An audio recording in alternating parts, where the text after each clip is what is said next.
வணக்க மக்களே, இன்றைக்கி நீங்கள் பார்த்தீங்கன்னா நிறைய பங்கோட ரிசல்ட் வந்திருக்கு. முக்கியமாக ஹெச்டிஎஃப்சி பேங்க், ஐசிஐசிஐ பேங்க்கு, அடுத்து ரிலையன்ஸை பற்றி பக்கமாக சொல்கிறதுக்கு ரிசல்ட் நிறைய பயங்கரமாக வந்திருக்கு. அதுக்கடுத்து எஸ் பேங்க் வந்திருக்கு, எல்என்டி ஃபினான்ஸ் வந்திருக்கு, விப்ரோலேருந்து அப்டேட் வந்திருக்கு, ஏகப்பட்ட கம்பெனிலேருந்து ஏகப்பட்ட அப்டேட் வந்திருக்கு. நம்ம இன்றைக்கி ஒன்று ஒன்றா பார்ப்போம். இப்போ நீங்கள் ஃபஸ்ட்டு பார்த்தீங்கன்னா இன்றைக்கி நமக்கு தரமான நாள், எல்லாத்துக்குமே ஒவ்வொரு விதமான அப்டேட்டு கொடுத்துருக்காங்க. இப்போ நீங்கள் பார்த்தீங்கன்னா ஃபஸ்ட்டு ஹெச்டிஎஃப்சி பேங்க் வந்து Q3 ரிசல்ட்டை பார்த்தீங்கன்னா ப்ராஃபிட் வந்து 11% கிட்ட ஜம்ப் ஆயிருக்குன்னு சொல்கிறாங்க. கிட்டத்தட்ட 18,000 கோடி, அதாவது 18,500 கோடி ஜம்ப் பண்ணியிருக்குங்கிறாங்க. பேக்கேஜ்லேயே கிராஸ் என்பிஏ வந்து 1.42%லேருந்து 1.24%ஆக குறைச்சிருக்காங்க. அதே மாதிரி நெட் என்பிஏ பார்த்திங்கன்னா 0.46%லேருந்து 0.42%ஆக குறைச்சிருக்காங்க. இவங்க அவங்களோட லோன் க்ரோத் கெப்பாசிட்டி அதிகப்படுத்தியிருக்காங்க. அதே மாதிரி அவங்களோட அசட் குவாலிட்டி அதிகப்படுத்திட்டு இருக்காங்க, பார்த்தாலே தெரியுது. அதுக்கடுத்து நீங்கள் பார்த்தீங்கன்னா அவங்களோட பேட் லோன்ஸ் எல்லாத்தையுமே கழிச்சிட்டு வராங்க. இப்போது பார்த்திங்கன்னா ஹெச்டிஎஃப்சி வந்து ஒரு நல்ல வேல்யூவேஷனில் இருக்குது. இப்போ ஹெச்டிஎஃப்சியோட நெட் ப்ராஃபிட் பார்த்திங்கன்னா 18,653 கோடி இந்த லாஸ்ட் குவார்ட்டரில் பண்ணியிருக்காங்க. அது வந்து கிட்டத்தட்ட 11% இன்க்ரீஸ். அதாவது போன குவார்ட்டரில் 16,000 கோடி பண்ணியிருந்தாங்க, அதோட இந்த குவார்ட்டரில் வந்து ஏற்றிருக்காங்க. அதுக்கடுத்து பார்த்திங்கன்னா இதுலேருந்து நெட் இன்கம் அரௌண்ட் 32,000 பண்ணியிருக்காங்க. அதாவது போன ஆட்டை விட ஒரு 6.4% இதில் அதிகம். ஹெச்டிஎஃப்சி பேங்க் இப்போ நீங்கள் பார்த்திங்கன்னா கிட்டத்தட்ட ஒரு 2.2 டைம்ஸ் புக்கில் ட்ரேட் ஆகிட்டுருக்கு. ஸோ இது வந்து உங்களுக்கு கிட்டத்தட்ட ஒரு அக்யூமுலேஷன் ஸ்டேஜில் தான் இருக்குது. இன்னும் கொஞ்சம் இறங்கினா இதை கன்சிடர் பண்ணலாம். இப்போ நமக்கு பெரிய பெரிய பேங்க், ஐசிஐசிஐ பேங்க் வந்து கொஞ்சம் வேல்யூவேஷன் அதிகமாக தான் இருக்குது. இன்னும் ஆக்சிஸ் பேங்க் கிட்டத்தட்ட ஒரு கன்சிடரேஷன் ரேஞ்சுக்குள்ளே வந்துகிட்ருக்கு. இப்போ ஸ்மால் ஃபினான்ஸ் பேங்க் எல்லாமே கிட்டத்தட்ட ஒரு நல்ல ரேலியை கொடுத்துட்டு, நான் என்ன எதிர்பார்க்குறேன்னா லார்ஜ் கேப் பங்குகளும் இன்னும் கொஞ்சம் நாளில் ரேலி பயங்கரமாக கொடுக்கும் நான் எதிர்பார்க்குறேன். இப்போ நீங்கள் பார்த்தீங்கன்னா இவங்க வந்து நெட் ப்ராஃபிட்டாக பார்த்தீங்கன்னா போன குவார்ட்டரோட பார்க்குறேன், இந்த குவார்ட்டரில் நெட் ப்ராஃபிட் வந்து கம்மியாக தான் இருக்குதுன்னு உங்களுக்கு தோணும். அது கிட்டத்தட்ட 20,691 கோடி. அதாவது இது ஏன்னா அவங்க வந்து அந்த நியூ லேபர் கோடுக்கு வந்து 800 கோடி ஒதுக்கியிருக்கான்னு சொன்னாங்க. அது போக என்ன பண்ணியிருக்காங்கன்னா கிட்டத்தட்ட பேங்க்கோட ஒரு எப்படி சொல்லலாம், உங்களுக்கு அந்த பேங்க்கோட ஒரு அட்வர்டைஸ்மெண்ட்டுக்காக கிட்டத்தட்ட நிறைய ரூபா செலவு பண்ணியிருக்கேன்னு அவங்க சொல்லிகிட்டு இருக்காங்க. ஸோ அதனால கூட அவங்களுக்கு வந்து இந்த ப்ராஃபிட்டோட டிக்ளைன் இருக்குது. ஆனால் இது வந்து இப்போதைக்கு உங்களுக்கு வந்து ஒரு நல்ல ரேஞ்சு பையிங் குவாலிட்டியில் கொஞ்சம் இறங்க கன்சிடர் பண்ணிகிட்டே இருங்க. ஸோ உங்களுக்கு லாங் டேர்மில் இதில் வந்து ஒரு நல்ல பெனிஃபிட் கிடைக்கும் நான் நினைக்கிறேன். அடுத்து இப்போ பார்த்தீங்கன்னா ஐசிஐசிஐ பேங்க் வந்து சொதப்பிட்டாங்க இந்த ரிசல்ட்டு. என்ன கதைன்னு பார்த்தோன்னா கிட்டத்தட்ட 4% இறங்கியிருக்கு. ஆனால் இந்த 4% இறங்கினதுக்கு அவங்களும் ஒரு காரணம் வச்சுருக்காங்க. கிட்டத்தட்ட இப்போ பார்த்தீங்கன்னா ஐசிஐசிஐ பேங்க்கில் வந்து 11,317 கோடி வந்து நெட் ப்ராஃபிட்டாக பண்ணியிருக்காங்க. இது வந்து போன குவார்ட்டரில் 12,000 கோடி பண்ணியிருந்தாங்க. கிட்டத்தட்ட 12,300 கோடி, 4.2% இறங்கியிருக்குங்கிறாங்க. ஆனால் இதுக்கு காரணம் என்ன சொல்கிறாங்கன்னா இவங்க வந்து ப்ரொவிஷனால தான் இவ்வளோ கோடி இழந்திருக்கும். அதுக்கடுத்து இவங்க வந்து அவங்களோட கம்பெனியை ப்ரொமோட் பண்ணுறக்காகவும் நிறைய ரூபா செலவு பண்ணியிருக்காங்க. ஆனால் ப்ரொவிஷனில் வந்து அரௌண்ட் 2,700 crores பண்ணியிருக்காங்க. அது வந்து ஏன்னா ஆர்பிஐ வந்து இந்த அட்டை நேரடியாக உள்ளே வந்து சொல்லியிருக்காங்க இவங்க வந்து ப்ரொவிஷன்ஸ் பண்ணணும்னு சொல்லி. அதனால் மட்டும்தான் இந்த அட்டை இது வந்து நல்லா இறங்கியிருக்கு. ஆனால் இப்போ பார்த்தீங்கன்னா ஹெச்டிஎஃப்சி பேங்க் வந்து கிட்டத்தட்ட வேல்யூவேஷனில் இருக்குது. ஆனால் ஐசிஐசிஐ பேங்க் வந்து வேல்யூவேஷன் கொஞ்சம் பீக்கில் தான் இருக்குது. இன்னும் கொஞ்சம் நல்லா கரெக்ட் ஆகணும். ஒரு 3 டைம்ஸ் புக்கில் இருக்குது. இது கிட்டத்தட்ட 1.5-2 டைம்ஸ் புக் வந்தால் நம்ம கன்சிடர் பண்ணலாம். ஐசிஐசிஐ பேங்க் பார்த்திங்கன்னா கிட்டத்தட்ட 4% ப்ராஃபிட் கிட்டத்தட்ட குறைஞ்சிருக்கு. ஸோ இப்போதைக்கு இந்த பேங்க் கன்சிடர் பண்ணுற டைம் இது கிடையாது. ஸோ இது வந்து கொஞ்சம் நல்லா இன்னும் கொஞ்சம் இறங்கட்டும், அதுக்கடுத்து நம்ம கன்சிடர் பண்ணிக்கலாம். இப்போ அடுத்து பார்த்திங்கன்னா ஃபுல்லாக ரிலையன்ஸ் தான். ரிலையன்ஸ் அடித்து நாக் அவுட் பண்ணுறாங்க. ரிலையன்ஸ் கன்சியூமர் ப்ராடக்ட் என்ன உங்களுக்கு நேற்று நல்லா பார்த்தாலே தெரிஞ்சிடும். இன்ஸ்டாகிராம், யூடியூப் எதை திறந்தாலும் அஜித்குமார் கேம்பாவோட தான் வந்து நிற்கார். ஸோ அவர் வந்து இப்போ ரிட்டன் வந்திருக்காரு. ரொம்ப நாள் கழிச்சு ஒரு ஃபில்டர் காஃபி ஆட் பண்ணதுக்கப்புறம் கரெக்டாக கேம்பாவோட ஆட் பண்ண வந்திருக்காரு. இப்போ மூலமுடுக்கில் இருக்கிற எவன்கிட்ட கேட்டாலும் கேம்பா தெரியாதுன்னு கேட்டால் தெரியாதுன்னு சொல்கிற ஒரு ஆளுமே இல்லை. எவனை பார்த்தாலும் கேம்பாங்கிறாங்க. இது வந்து ரிலையன்ஸை பொறுத்த வரைக்கும் ஒரு நல்ல செய்தி தான். இப்போ அடுத்து பார்த்திங்கன்னா ரிலையன்ஸ் ரீட்டைல் என்ன நடந்ததுன்னா அவங்களோட Q3 ப்ராஃபிட் வந்து கிட்டத்தட்ட 2.7% ஏறி இருக்குது. அவங்களோட ரெவன்யூ வந்து கிட்டத்தட்ட 9% ஏறி இருக்குது. இது வந்து என்ன சொல்கிறாங்கன்னா அவங்களோட போன குவார்ட்டரில் 3,458 கோடி கிட்டத்தட்ட பண்ணியிருந்தாங்க ப்ராஃபிட்டாக. ஆனால் அதோட இந்த அட்டை 3,551 crores கிட்டத்தட்ட 2.7% ஏறி இருக்குது. அதே மாதிரி ரெவன்யூ வந்து 79,000லேருந்து 86,000 ஏறி இருக்குது. இது வந்து ரிலையன்ஸ் ரீட்டைலுக்கு வந்து ஒரு நல்ல அப்டேட் தான். அதுக்கடுத்து இப்போ நீங்கள் பார்த்தீங்கன்னா ஜியோ வந்து என்ன சொல்கிறாங்கன்னா, அவங்க கிட்டத்தட்ட இந்த இந்த குவார்ட்டரில் மட்டும் 11% ப்ராஃபிட் அதிகமாக பண்ணியிருக்கோங்கிறாங்க. அதே மாதிரி என்ன சொல்கிறாங்கன்னா, ஜியோ பிளாட்ஃபார்மில் 515 மில்லியன் யூசர்ஸ் வந்து தாண்டிட்டாங்க. அதே மாதிரி இப்போ அவங்க என்ன சொல்கிறாங்கன்னா, அவங்களோட ரெவன்யூ வந்து 43%, அதாவது 43,000 crores ஏறி இருக்குது.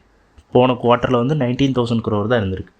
இது வந்து ரிலையன்ஸ் வந்து ஒரு நல்ல செய்தி. கிட்டத்தட்ட 12.7% ஆனுவலாக ஏறின கணக்கு இது வந்து.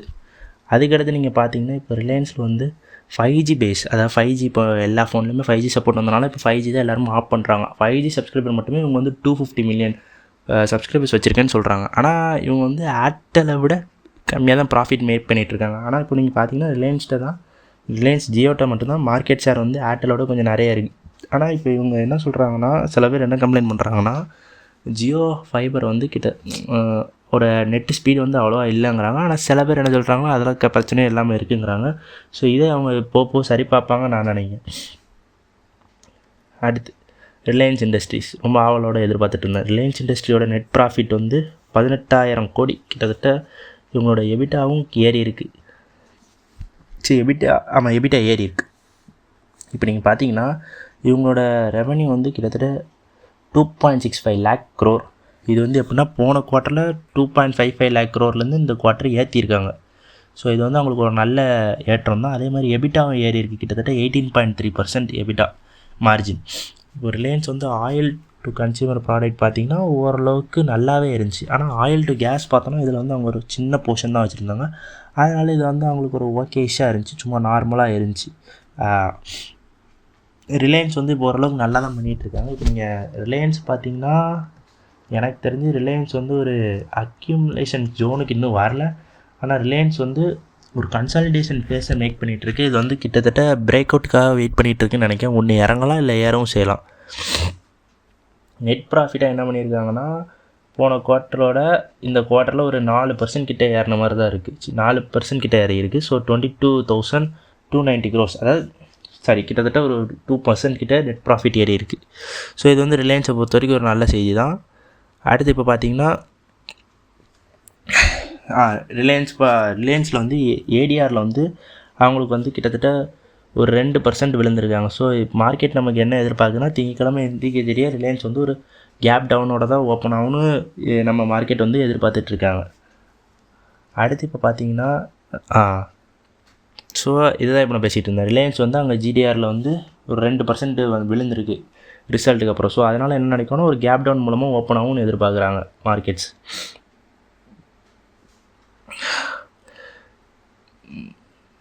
அடுத்து பார்த்திங்கன்னா மாருதி சுசுகி என்ன பிளான் பண்ணுறாங்கன்னா, 35,000 கோடிக்கு வந்து அவங்க வந்து ஒரு நியூ பிளான் வந்து குஜராத்தில் ஓப்பன் பண்ணலான்னு நினைக்கிறாங்க. இது வந்து மாருதி சுசுகியை பொறுத்த வரைக்கும் ஒரு நல்ல நியூஸு. மாருதி சுசுகியோட வேல்யூவேஷன் இப்போ கொஞ்சம் பீக்கில் தான் இருக்குது. ஸோ இப்போதைக்கு நீங்கள் இங்கே வாங்குறதுக்கான ஒரு சான்ஸ் இல்லை. வேல்யூவேஷன் கரெக்டாகுங்கிற நம்பிக்கை எனக்கு இப்போதைக்கு இல்லை. ஆனால் ஆட்டோ செக்டார் வந்து ஓரளவுக்கு ப்ரெஷரில் தான் இருக்குது. ஸோ நீங்கள் வெயிட் பண்ணி இதில் இறங்குறதா ஒரு குட் டிசிஷன் நான் சொல்லுவேன். அடுத்து இப்போ பார்த்திங்கன்னா நம்ம எஸ் பேங்கோட ரிசல்ட்ஸ் வந்திருக்கு. எஸ் பேங்க் நீங்கள் பார்த்தீங்கன்னா நெட் ப்ராஃபிட் 55% தரமாக ஏற்றிருக்காங்க. அதே மாதிரி இயர் ஆன் இயரில் வந்து 11% ஏற்றிருக்காங்க. இவங்க வந்து அவங்களோட கிராஸ் என்பிஏ நெட் என்பிஏ கொஞ்சம் கொஞ்சமாக கம்மி பண்ணிட்டு வராங்க. அதுக்கப்புறம் நீங்கள் பார்த்தீங்கன்னா அசட் குவாலிட்டி நல்லாவே இம்ப்ரூவ் ஆகிட்டுருக்கு.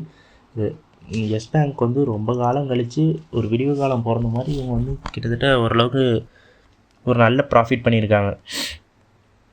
இது வந்து ஒரு ரொம்ப எப்படி சொல்ல, உங்களால் ஹை ரிஸ்க் எடுக்க முடிஞ்சால் எடுத்து பாருங்கள். ஆனால் இது வந்து உங்களோட கன்சிடரேஷன், அடுத்து உங்களோட ரிசர்ச் பண்ணி மட்டும் இதை நீங்கள் எடுக்க யோசிங்க. ஆனால் இது வந்து எப்படி சொல்ல, 400 ரூபாலேருந்து இதில் இறங்கியிருக்கு. ஆனால் இப்போ வந்து அவங்க எல்லாத்தையும் திரும்ப சரி பண்ணணும்னு பார்த்துட்ருக்காங்க. ஆனால் இன்வெஸ்டர்ஸோட மைண்ட் செட் எப்படி இருக்குன்னு எனக்கு சுத்தமாக ஐடியாவே இல்லை. ஸோ இப்போ நீங்கள் பார்த்தீங்கன்னா அவங்க கொஞ்சம் கொஞ்சமாக இப்போ லாஸ்லேருந்து கொஞ்சம் கொஞ்சமாக ஓரளவுக்கு ப்ராஃபிட் மேக்கிங் கம்பெனியாக இறங்கி வந்துட்டுருக்காங்க. ரிட்டன் அவங்க லாஸ்லாம் கம்மி பண்ணிட்டு, அதே மாதிரி பேட் லோன்ஸ்லாம் கழிச்சிட்ருக்காங்க. அசட் குவாலிட்டி இம்ப்ரூவ் பண்ணுறாங்க, பார்த்தாலே நல்லாவே தெரியுது.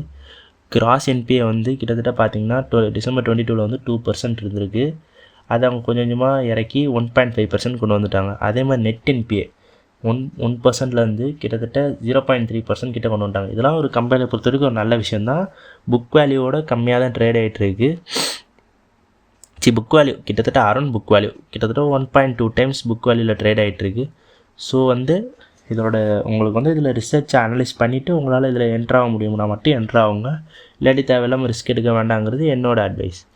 இப்போ அடுத்து பார்த்திங்கன்னா எல்என்டி ஃபினான்ஸ். எல்என்டி ஃபினான்ஸோட Q3 அப்டேட் பார்த்திங்கன்னா இயர் ஆன் இயரில் வந்து 18% ஏற்றிருக்காங்க. ஆனால் இது வந்து ஒரு பெரிய அப்டேட் மாதிரி எனக்கு தெரில. போன குவார்ட்டருக்கும் இந்த குவார்ட்டரும் கிட்டத்தட்ட ஒரே ரிசல்ட் தான் இருக்குது. ஸோ மார்க்கெட் என்ன நடக்கும்னு தெரில. இப்போ நீங்கள் பார்த்தீங்கன்னா அவ்வளோ ஒன்றும் ஏற்றம் ஆனதே இல்லை அவங்களோட ரிசல்ட்டில். இது வந்து எப்படி சொல்லும், நார்மலாக இருக்குது ரிசல்ட்டு.